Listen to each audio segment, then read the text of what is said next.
Next up, at this suburban restaurant, a ghostly lady in blue serves up terror. Nightly. Next stop, the unexplained.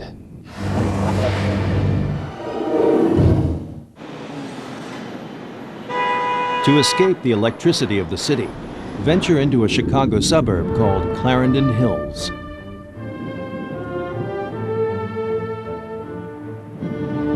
While this picturesque town appears to be the perfect family setting, it's haunted by a tragic past.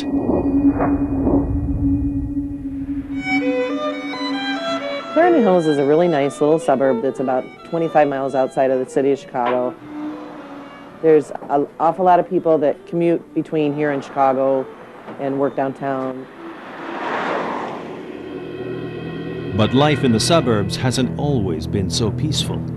Back in the 1950s, even Clarendon Hills' favorite restaurant was a rough and tumbled haunt.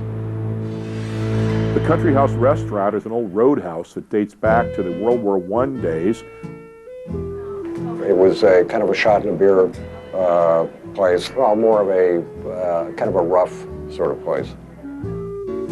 After an extensive remodel in the 1970s, the Country House and its surroundings became the family-friendly place that it is today. And it's now considered the most romantic restaurant in DuPage County, and it certainly is the most haunted. Many believe that when the walls of the Country House were torn open, a dark spirit was released.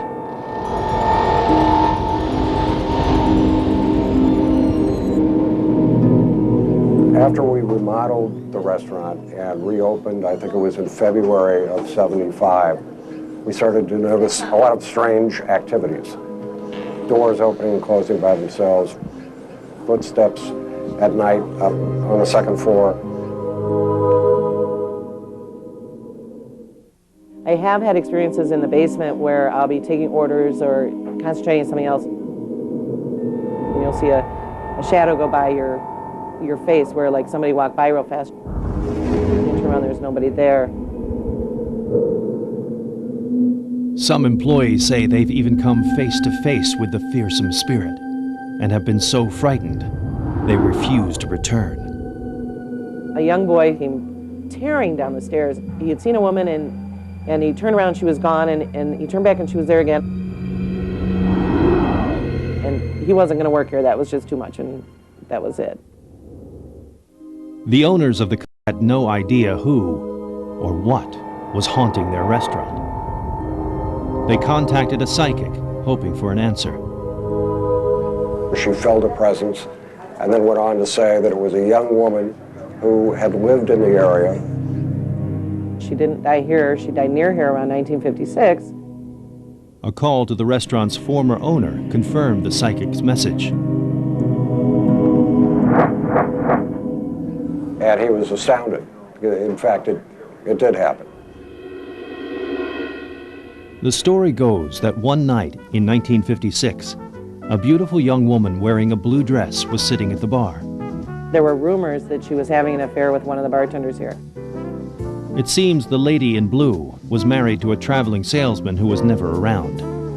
In her loneliness, she looked to the bartender for comfort. Their relationship quickly turned from a fling to something much more serious. Then one day, she caught her lover with another woman. She couldn't bear the thought of a life without him. Consumed with grief, she got in her car and was never seen alive again. She gets in her car, she drives away. Within about a half a mile, she smashes her car into a utility pole. At the time, it was listed as a traffic accident. About 6 months later, one of his customers came forward and said it wasn't an accident. He had been right behind her and saw her purposely drive into whatever she drove into, a tree or a telephone pole. This woman had committed suicide after leaving here, and she was causing the disturbances. Just creeps you out. It's just a creepy feeling that's hard to explain. But in spite of the countless weird happenings at the country house, many still considered the ghost of the Lady in Blue to be fiction. Some people had told me that they thought the place was haunted, and I did quite literally laugh it off and tell them, no, I don't think so. But one terrifying night spent working at the country house would change Frank's mind for good. Partway through the night, I started hearing noises upstairs that sounded like something very, very heavy being thrown at the floor.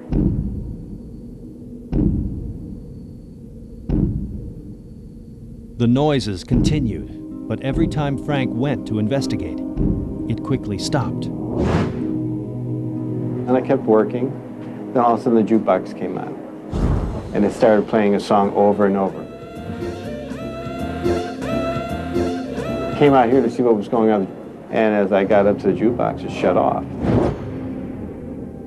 Was it a short in the wiring, or was something trying to communicate from beyond? Later on, the jukebox started up again. And when I came out this time, there was a figure standing in front of the jukebox.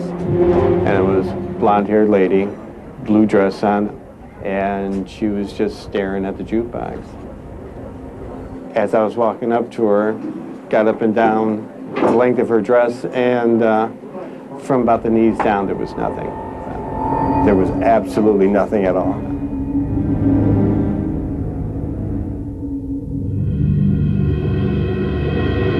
Could this have been the ghost of the Lady in Blue playing a favorite love song? I gotta admit, every now and then I still have to work here at night by myself. And I do prepare myself during the day before coming in. It's sort of like, I can do this, I can do this, I can do this. You know, it's just, you kind of psych yourself up a little bit before you come in at night. Perhaps the Lady in Blue is looking to reunite with her former lover. Or maybe she wants vengeance. Either way, after you enjoy a romantic dinner at the country house, stick around for a nightcap and some chilling spirits. I understand that if you have a spirit in a building and you don't want it to bother you, you can say, leave me alone and I'll leave you alone, I don't want to be bothered, and they usually will leave you alone. I am a big chicken. I don't want to see the ghost. I really don't want to have a lot to do with her, so I tend to say that pretty often.